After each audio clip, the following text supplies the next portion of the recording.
Sweet potato అదేనండి, చిలకడదుంపతో బొబ్బట్లు చేశాను. అచ్చంగా ఎప్పుడు చేసుకునే బొబ్బట్లునే వచ్చాయండి. టేస్ట్ కూడా యాజ్ ఇట్ ఈజ్ ఉందన్నమాట. చాలా మందికి బొబ్బట్లు తినాలని ఉంటుంది, కాకపోతే పచ్చిశనగపప్పుతో చేయడం వల్ల గ్యాస్ట్రిక్ ప్రాబ్లమ్స్ కూడా వస్తూ ఉంటాయి కదండి. అలా తినాలనిపించినప్పుడు చిలకడదుంపతో ఈ విధంగా బొబ్బట్లు చేసుకుంటే చాలా బాగుంటాయి. ప్రాసెస్ కూడా చాలా ఈజీగా ఉంటుంది. ప్రాసెస్ అయితే చూపించేస్తాను, చూసేయండి.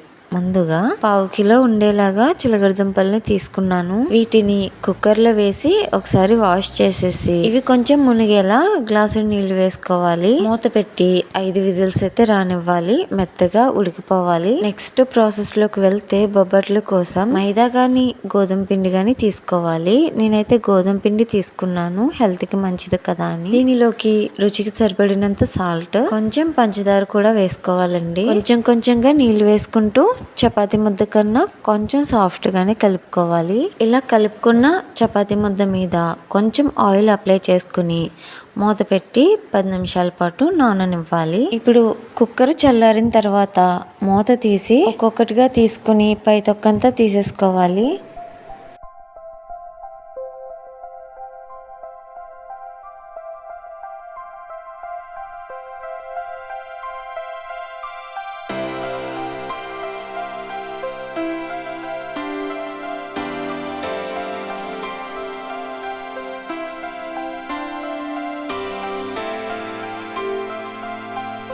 ఇలా పై తొక్కంతా తీసిన వాటిని చిన్న చిన్న ముక్కలుగా కట్ చేసుకుని మిక్సీ జార్లోకి వేసుకోవాలి. వీటిని బాగా మెత్తగా మిక్సీ పట్టుకోవాలండి. ఎక్కడా కూడా ముక్కలు అనేవి ఉండకూడదు, అంత మెత్తగా మిక్సీ పట్టుకోవాలి. ఇప్పుడు దీనిలోకి 2 ఇలాచీలు వేసి రుచికి సరిపడిన బెల్లం పొడిని తీసుకోవాలి. చిలకడదుంప గుజ్జు 1 కప్పు వచ్చిందనుకోండి, 3/4 కప్పు బెల్లం పొడి అయితే తీసుకోవాలి. అలాగే కలర్ కోసం టీ స్పూన్ పసుపు కూడా వేసుకుని మెత్తగా మిక్సీ పట్టుకోవాలి. ఇలా మిక్సీ పట్టుకున్న మిశ్రమాన్ని బాక్స్లోకి అయితే తీసేసుకున్నానండి. ఇలా ప్రిపేర్ చేసుకుని 1 డే ఫ్రిడ్జ్లో పెట్టుకుని మరుసటి రోజైనా ప్రిపేర్ చేసుకోవచ్చు బొబ్బట్లు అనేవి. దీనిని పక్కన పెట్టుకుని ముందుగా నానబెట్టుకున్న చపాతీ ముద్దని తీసుకుని ఎన్ని అవుతాయో అన్ని ముద్దలు అయితే తీసుకుని పక్కన పెట్టుకోవాలండి. ఇప్పుడు ఒక కవర్ తీసుకోవాలి. కవర్తో అయితే బాగా వస్తాయి అన్నమాట. కవర్ మీదకి ఒక ఉండ అయితే తీసుకుని కొంచెం పలుచగా చేసుకుని చిలకడదుంప మిశ్రమాన్ని స్పూన్ తో వేసుకుని ఇలా చుట్టూరు ఫోల్డ్ చేసుకుని పలుచగా చేసుకోవాలండి. దీనిని కవర్ మీద పెట్టి కొంచెం ఆయిల్ గాని నెయ్యి గాని వేసి కవర్ మూత వేసి పలుచగా చేసుకున్నట్లయితే చాలా ఈజీగా చేతికి అంటుకోకుండా వస్తుంది. ఇలా ప్రిపేర్ చేసుకుని స్టవ్ మీద ప్యాన్ పెట్టి కొంచెం పైన నెయ్యి వేసి అటు ఇటు కాల్చుకుని తీసేసుకోవాలి.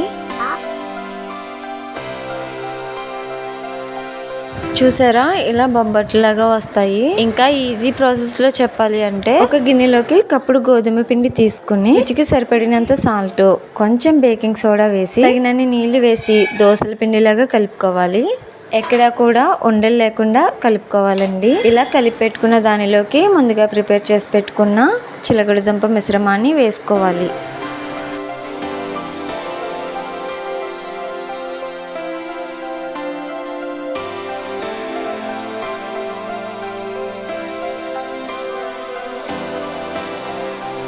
ఈ విధంగా మొత్తం అంతా కలిసేలాగా కలుపుకొని స్టవ్ మీద ప్యాన్ పెట్టి ఆయిల్ వేయనవసరం లేదండి, కొంచెం ఇలా పలుచగా చేసుకుని, అంటే బొబ్బట్లు ఏ సైజులో ఉంటాయో ఆ సైజులోనమాట పైన కొంచెం ఆయిల్ గాని నెయ్యి గాని వేసి ఇలా రెండో వైపుకి టర్న్ చేసుకోవాలి. ఈ విధంగా చక్కగా కలర్ అయితే చేంజ్ అయ్యే వరకు కాల్చుకోవాలి. దీనిని ఒక ప్లేట్ లోకి అయితే తీసుకుని సర్వ్ చేసుకోవాలండి. చూసారు కదా, చాలా ఈజీగా అయితే ఉంటుంది. చిలకడదుంప హెల్త్కి కూడా చాలా మంచిది.